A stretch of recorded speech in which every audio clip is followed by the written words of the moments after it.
आपका स्वागत है ब्लडी मून चैनल पर। अगर आपको इस तरह का कंटेंट अच्छा लगता है तो हमारे चैनल को प्लीज़ सब्सक्राइब कर देना। दोस्तों, मैं आज आपको एक कहानी सुनाना चाहता हूँ जो मुझे एक स्थानीय व्यक्ति ने सुनाई थी जब मैं कुलधरा देखने अपने पूरे परिवार के साथ गया था। इतना तो हमें पता था कि कुलधरा एक हॉन्टेड जगह है, पर क्यों हॉन्टेड है ये हमें नहीं पता था। उस स्थानीय व्यक्ति को उस जगह के बारे में बहुत कुछ पता था। उस स्थानीय व्यक्ति से हमने बहुत कुछ पूछा। उस स्थानीय व्यक्ति ने हमें काफ़ी अच्छे से काफ़ी बातें बताई। फिर हमने उस जगह के इतिहास के बारे में पूछा। उस स्थानीय व्यक्ति ने हमें एक विचित्र कहानी सुनाई। करीबन 170 साल पहले इस जगह पर पालीवाल ब्राह्मण रहा करते थे। वो अपनी ज़िंदगी काफ़ी अच्छे से गुजर बसर किया करते थे। उनकी ज़िंदगी में खुशियों की कोई कमी नहीं थी। उनका गांव आम गांवों से काफ़ी समृद्ध था। उस ज़माने में उस गांव में पानी की भी कोई कमी नहीं थी। उन्होंने इस तरह की प्रणाली बनाई हुई थी कि ज़मीन में बारिश का पानी इकट्ठा हो जाया करता था। वो बाकी सारे त्योहार भी काफ़ी धूमधाम से बनाया करते थे। कहते हैं कि खुशियों को नज़र लगते देर नहीं लगती।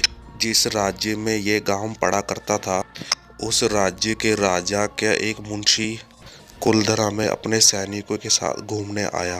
गाँव में उसने देखा कि एक बला की खूबसूरत कन्या पर उसकी नज़र पड़ी। उस क्रूर मुंशी का उस पर दिल आ गया। फिर वो क्रूर मुंशी उसको किसी भी तरह से पाना चाहता था। फिर उसने पालीवाल ब्राह्मणों से कहा कि इस कन्या का विवाह मेरे से कर दो। फिर गांव के लोगों ने कन्या से पूछा। कन्या ने इस विवाह के लिए इनकार कर दिया था। ये बात मुंशी को पता चली तो वो आग बबूला हो गया। फिर मुंशी ने पालीवाल ब्राह्मणों के सामने एक शर्त रखी।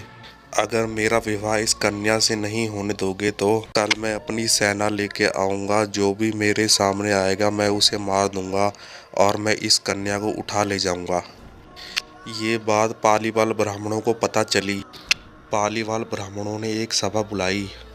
गांव के लोगों ने अलग अलग विचार रखे। हम मुंशी का डट के सामना करेंगे। उधर जो बैठे हुए बुजुर्ग थे उन्होंने एक योजना बताई। मुंशी की सेना बहुत बड़ी है, हम उससे लड़ तो नहीं सकते। बुजुर्गों ने कहा कि वो क्रूर मुंशी वो इस कन्या को पाने के लिए किसी भी हद तक गुजर जाएगा। कल वो अपनी विशाल सेना लेके आएगा और वो किसी को नहीं छोड़ेगा। हमारे लिए यही अच्छा होगा कि हम रातों रात इस गांव को खाली करके चले जाएं। फिर इस विचार पे लोगों ने सहमति जताई।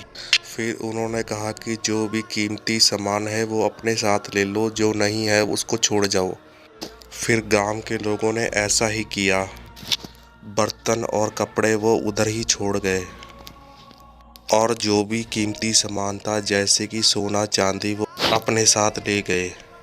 जाते जाते उन्होंने उस जगह को श्राप दिया कि हमारे बाद कोई भी इस जगह पर बस नहीं पाएगा। इधर भूत प्रेत आत्माओं का वास रहेगा।